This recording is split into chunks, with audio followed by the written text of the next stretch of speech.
So, eto na nga mga sangkay, yung video ngayon ni Vice President Sara Duterte.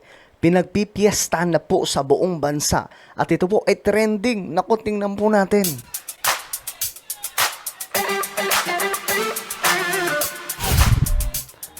Okay, guys, maganda pag-usapan to ngayon mga sangkay kasi kumbaga pampakalma no sa panahon mga sangkay na medyo magulo. No, ang gulo-gulo po ng panahon natin ngayon, no? Grabe. Anyway, bago tayo magtuloy-tuloy sa mga hindi pa po dyan nakakapag-subscribe sa ating YouTube channel, i-check nyo po sa baba ng video na to, makikita nyo po yung subscribe button, pindutin nyo lamang po yan, tapos i-click nyo yung bell at pindutin nyo po yung all. Sa mga nanonood naman po sa Facebook, i-follow nyo po yung ating Facebook page. Okay, mga sangka, ito kasi ang nangyayari. Tingnan po natin. Viral po. Viral na po ito ngayon, mga sangkay. Itong nakaraan nga po na pag-usapan po natin ito, 'di ba? Itong patungkol kay VP Sara. Pakinggan po natin. Ito po ay patungkol sa pagre-rescue sa mga kababayan po nating Pilipino na nasa ibang bansa. Kadali magpadala Na mayroon pong na nandun po kasama po, naiipit sa digmaan. Ito ang reaction kasi ni VP Sara. ng eroplano eh. Sa totoo lang. Napakadali daw magpadala ng eroplano, sa totoo lang. Papunta sa Middle East, ha? Matindi yun. May gera. Alam nyo po yung nangyayari, mga sangkay. Alam nyo ba nung COVID Oh, sinampol yung COVID. na panahon, madami ang na-stranded na mga tiga Davao City dito sa Manila?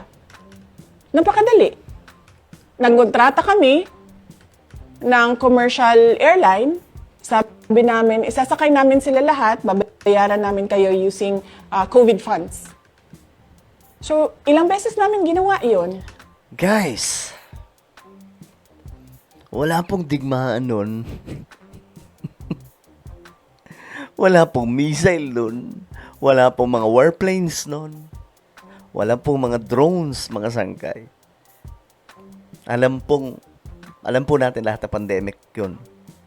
Matindi siya, pero mga sangkay, guys, hindi po imposible yun eh. Pwede. Bakit? Pag lumipad ba yan, may mga virus na hahabol po doon sa aeroplano? Wala. Pero kapag ikaw pumunta sa Middle East, sarado po yung airspace saan ka lalanding. Di ba? Eh, pag tinamaan ka pa ng missile, paano na yon? Nangontrata kami sa commercial airlines, lumipad yung commercial airlines, doon sinakay lahat ng na-stranded na tiga Davao City na cleared Ito po yung... na Okay. Ito po yung, kumbaga, nakikita niyang plano. Kumbaga, parang sinasabi niya, bakit hindi i-rescue yung mga kababayan natin sa Middle East? Ni BBM. Bakit? Napakadali lang naman Nung panahon ng tatay ko, nung panahon niya, ni-rescue namin yung COVID, ni-rescue namin yung mga taga Davao na nasa Metro Manila, nagrenta lang kami ng eroplano. Ilang beses namin ginawa yun. Okay, good. Ayos yun. Pero guys, digmaan to. Hindi to pandemic. Paano mo iilagan yung posibleng tatama sa'yo na missile kung ikaw ay lilipad ng sarado yung airspace sa Middle East? magbiyahe or inallow na doon mag-quarantine sa Davao City, nilipad namin. Hindi lang 100, hindi lang 200 na mga individual ang nilipad namin noong panahon na yon. At hindi lang mga tiga Davao City. Meron pa kaming iba na kapitbahay lang ng Davao City pero sabi namin, sige sumakay na kayo, basta mag-quarantine lang kayo according to sa sinabi ng doktor dito sa labas ng Davao Airport. Tapos pwede na kayong magsiuwian kung saan. Hindi ganyan kahirap magpadala ng eroplano kung saan mo gusto kumuha or mag-rescue ng tao. Kaya lang, VP, sarado ang airspace. Oh. Baka daw pabagsakin. O, tinanong siya. Kaya nga lang, VP, sarado yung airspace. Kasi yung mga sangkit, di ba? Mismo yung mga DDS, alam po nilang, parang imposible yun. Teka lang. Paano yun? Sarado yun eh. Ngayon, tingnan nyo yung sagot. Hindi kasi yung isang kaibigan ko galing Dubai, papauwi na siya kasi nagbukas na yung siguro limitado Saan? pero hindi sarado. Tingnan natin Sa Dubai daw nagbukas na. So, open talaga. May punto din naman pala si VP Sara. may punto din naman pala siya. No? Ayan po, open, mga sangkay. Ayan, no? Tingnan po natin to. Sabi dito, Dubai Airport is open today. Flights are moving. So, pwede na. Okay. Ayan, mga sangkay. So, nung time siguro na yun na tinatanong si VP Sara, baka sarado. Pero ngayon, open na mga sangkay. So, may punto siya. May punto din pala siya. Ayan, mga sangkay. Pero kaya nga lang, malaking kumbaga, malaking, paano ba yung tawag doon mga sangkay? Parang buwis buhay ba? Susunduin mo pero alam mong delikado. Ganun po mangyayari dyan mga sangkay. Kung open man, or open siya pero limited. Tama yung sinabi ni VP Sara. Open pero limited. Pero mga sangkay, ayun nga, sugal po yun. Ang tanong dyan, paano kung may mga, di ba, may mga debris na bumabagsak? Paano kung hindi sinasadya man, pero tamaan? Di ba? Ganun po kadelikado, mga sangkay. Ngayon, tingnan po ninyo. Saan na yung video? Ito. Kasi yung kaibigan ko, papauwi na siya ng Pilipinas. Commercial flight siya. May kaibigan din ako mga sangkay, no? Mga tropa namin, na yung magulang niya nandun po sa Middle East, hindi makauwi dahil nga sa digmaan na to. Pero ito mga sangkay, binatikos po si VP Sara dito ng ilan sa mga kababayan. Yung iba siguro pumuri, or well, tingnan natin.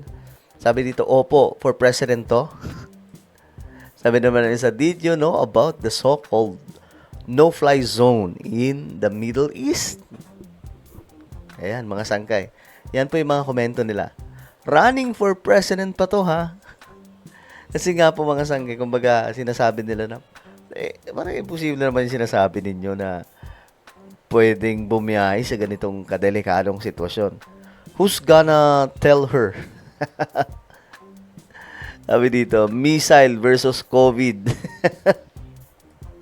Ang bihira mga sangkay. Pero maganda sana kung inuna ni VP Sara sabihin na pwede kasi may part sa Middle East na open na ang airspace. No, kapag ka ganun, medyo lusot yon sa mga tao. Alam niyo naman mga Pinoy, mahilig yan mamuna kapag ka nagkamali ka lang, sasabihan ka ng buwanak ka talaga. Diba? Pwede naman pala through FedEx. Ano to? Ito naman, local flights versus international flight. Health risk versus socio-political risk. Honestly, sabi dito, ang galing ng acting dito ni Sara na alam niya ang kabuuang sitwasyon at napakadali gawin ng pagpapadala ng eroplano at pasakayin ang mga pasahero. Sabi naman ng isa, for president to. Domestic versus international, COVID versus gera, no-fly zone versus unrestricted airspace. Ayan. Sabi naman ng isa, Vice, FYI, magkaiba ang sitwasyon ng COVID at ang gera. Isip-isip naman. Pero ang sangkay, na nga po, ito po ngayon ay ginagamit ni VP Sara na kumbaga pambato sa pamahalaan kasi parang kumbaga, bakit ayaw nila i-rescue yung mga kababayan natin doon? Hindi talaga, alam niyo yung nakita ko dito, hindi talaga siya concern. Ang tingin ko dito, ang mas ano niya dito, gusto niyang masira si BBM kasi wala siya, kumbaga palalabasin niya na walang planong gawin na i-rescue yung mga kababayan natin doon. Diba mga sangkay? Pero kayo, ano po ang inyong opinion dito sa statement ni VP Sara? Comment down below, alright? Meron po tayong YouTube channel. Ito po ay Sangkay Revelation. Hanapin nyo po ito sa YouTube ngayon din. Kapag nakita nyo na, i-click nyo po yung subscribe, i-click ang bell, at i-click nyo po yung all. Ako na po ay magpapaalam. Mag-iingat pong lahat. God bless everyone.